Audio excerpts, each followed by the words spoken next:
Hi, I'm Nikki, the Obsessive Bookseller. Welcome to my channel, and welcome to my wrap-up for November 2022. November was a very busy month for me, but not the type of busy that allowed me to pick up a lot of books. Every book I picked up this month took me about twice as long to read as normal.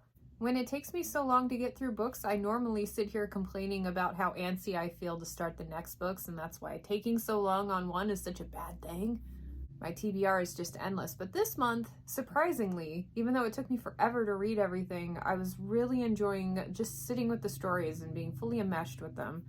Now, I have to say, it's not been a particularly stellar month in reading.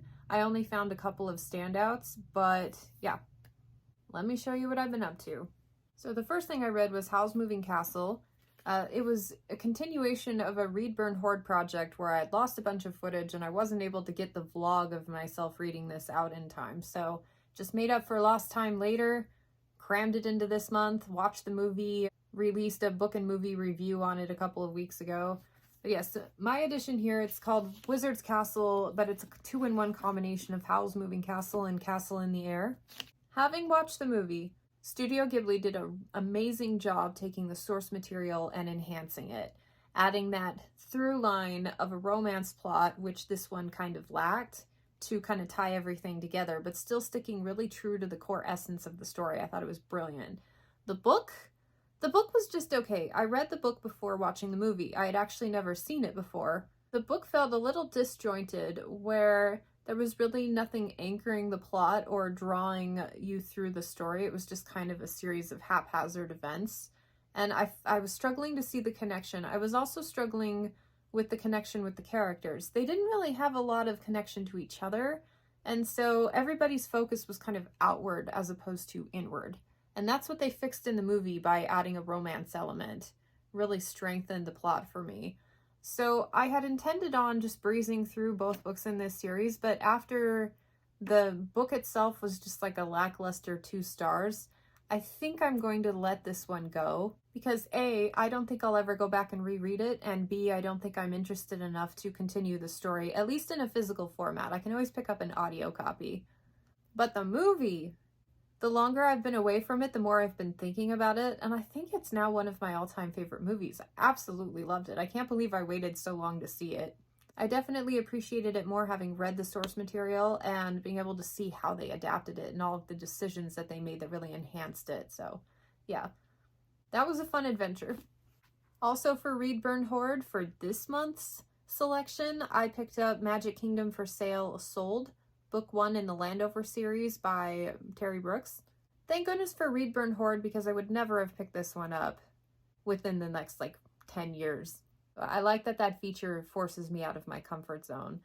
This book was just okay. So if you really like classic fantasy, I think you'll enjoy this one. It was written better than a few of them that I've read. The thing is that I feel like once you've read one classic fantasy with a very basic plot structure, you've kind of read them all.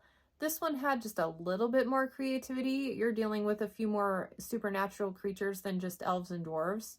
So that is something in its favor. And also the covers of the subsequent books, they get pretty wild. And so it has me hopeful that this world is going to grow into something more than what I got in this first book. First book felt very much like a setup, and the pacing was incredibly slow. Lots of tropes. But at the end of the day, I'm glad I read it, and I am actually excited to continue the series. It's not possibly my highest priority, but, still want to get to it sooner than later. So I'm coming in at a 3 out of 5 stars for this one. For Patreon Book Club, we picked up Justice of Kings by Richard Swan. Going into this book, I'd heard nothing other than the narrative is really cool. It takes place from the perspective of this guy's assistant. This guy travels around the kingdom, kind of handing out justice left and right. There's a tiny little bit of magical ability involved in what he's doing. And actually, I was expecting the magical component to be a lot higher, but it was more like a Lies of Locke Lamora type of feel, where it's really more about, the characters and the world or whatever. I really enjoyed the voice. I enjoyed the legal aspects of it. I liked a lot of the unconventional choices in this book. I didn't really like the main character. I found her a bit insufferable. And I couldn't tell whether or not she was written to be insufferable or if that's just how I interpreted a lot of her behavior. But yeah, that was the only thing. but unconventionality will always go a long way with me. So I think at this one, I'm coming in at like a 3.5 or 4 stars. Per my incomplete series challenge, I picked up The Toll, book 3 in the Arc of the Scythe by Neal Shusterman. It had been just a little bit too long since I had finished the second book, so there were a couple of more minor characters where I couldn't remember if we'd seen them before. And of course, when that happens, like, there's no weight behind what they're doing. But that being said, I really like the voice of this story and the ideas behind it. There's a lot of, like, moral speculation as these kind of Grim Reapers figure out what they're comfortable doing, how they can live with themselves when they're killing people for a living. I thought the culmination of the story was really good. I actually did really like where it ended. I'm curious to pick up the set of short stories that just came out a couple of weeks ago called Gleanings. And I meant to get to that one this month as well, but my hold didn't come in time. So I might be doing that weird crossover where after I finish this, but before the actual end of the month, I'll get to it if it comes in on time, but we'll see. But yes, I'm very proud of myself for choosing a random series off of my incomplete series list and making it a priority, and I am glad I read this one. Overall, it's one of the strongest young adult trilogies that I've read to date. Next, and definitely my favorite read of the month, I picked up Untethered Sky by Fonda Lee. It's a novella that comes out next March, and as soon as I saw the cover, I'm like, oh, that book is for me. And then I read a little bit of the excerpt, and I'm like, oh yes, definitely, I'm going to prioritize this. So I threw a couple of reading plans out the window and picked it up and loved it.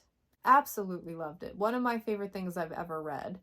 Now, if you don't love this type of story as much as I do, you may not find it as amazing as I did, but I love, like, the trainer and their animal. Usually it's dragons, but in this case it's giant flying birds, or rocks, if you will. And the training component is always my favorite things to read about in books. I loved that component to the story. I love the main character and thought her connection to the conflict in the story was especially good. I love the periphery characters. Everything about this really sang to me. It had an excellent momentum. I finished it going, I want more! Which is what you usually do in a novella, but it did wrap itself up quite nicely. Yeah, such a good one. Can't recommend it highly enough. I read about 15 more pages in House of Chains. It just was not in the cards this month to concentrate on this one, so yeah, I won't spend too much time talking about that. The 15 pages were really good. Hopefully I'll read more than that next month. I did have a bunch of plans going into this month to read a couple of heavier tomes like House of Chains or the continuation in the Faithful and the Fallen series, but I decided that I was having a lot more fun focusing on challenges. Or projects, rather. I have my Project YA, which I've been working towards. I've got a whole bunch of footage that will go up next month sometime. I've been working on Project Urban Fantasy. Yeah, I've just been in the mood to, like, dive pretty deeply into the kind of the shorter books. And I knew that if I picked up a tome, it was going to take 10 to 14 days of my life out of the month. And I wanted to do a lot of smaller things. So I've been reading a lot of those, but I won't share them until we actually get to those videos going live. I also picked up a couple of nonfiction. I picked up Gretchen Rubin's Happiness at Home. It's essentially like a companion book, continuation, next chapter in her Happiness Project saga. But in this case, she focuses completely on the home. And I can kind of see how this book came about. Like, she had completed her Happiness Project and then really started to fine-tune some of the things she was doing around her home. I did not find this one as inspiring as that first book. It kind of petered out. She had some really good ideas front-loaded, and then it lost strength as the story went on, to the point where some of the things she was talking about, I found myself kind of skipping passages because it wasn't really relevant to what I needed. But whenever I pick up a Gretchen Rubin, I always feel super motivated by the time I finish the book. This woman and I are on the same brainwave in a lot of ways. Actually, full disclosure, I read this one last month and didn't quite get what I needed from it, so read her Outer Order Inner Calm instead, and reported on my progress with that in my last wrap-up, but I conveniently forgot to mention that I had also read this one, so I thought I'd include it here. So yes, between this work of hers and Outer Order Inner Calm, choose Outer Order, like, much better. I also finally picked up Atomic Habits. If you watch any sort of productivity videos online, then you have heard of techniques from this book. It's one of the most popular ones. There were like 200 people in line ahead of me when I first put my hold on it like months ago. So the most famous technique is tying one habit to another. They beat that one to death. What I found helpful is to take the two habits that you're tying together and then give yourself visual indicators. So if you want to read before bed, you tie the habit of like getting your book out while you're brushing your teeth, but he suggests like putting the book on your pillow so that it's just available for you.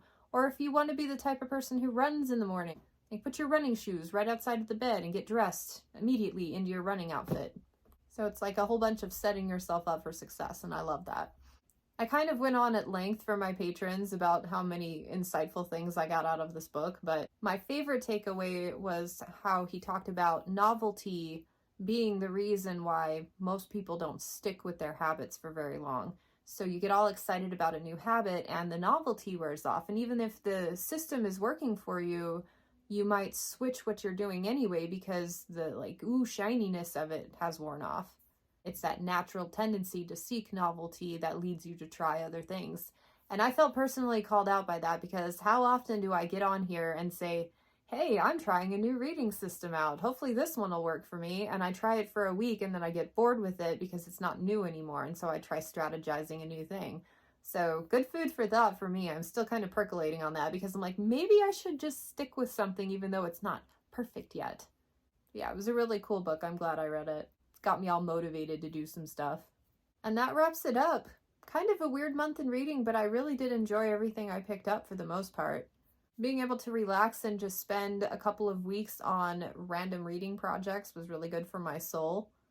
I haven't set up my TBR for the next month yet, but I imagine it's going to be a little less regimented than normal because I'm quite enjoying the freedom to just pick up whatever project I'm in the mood for at the time. Being able to do that without stressing means I need to stop planning out so far ahead because the more ahead I plan, the more stressed I get that I'm not reading those books yet. So if I just stick in the moment, life is good. If you've been tuning into my channel over any length of time, then you'll recognize that there's an underlying theme of Nikki constantly working to figure her shit out when it comes to reading. Anyway, thanks so much for joining me on this wrap up. I want to know what are your favorite books that you read this month, and I hope to catch you next time. Bye.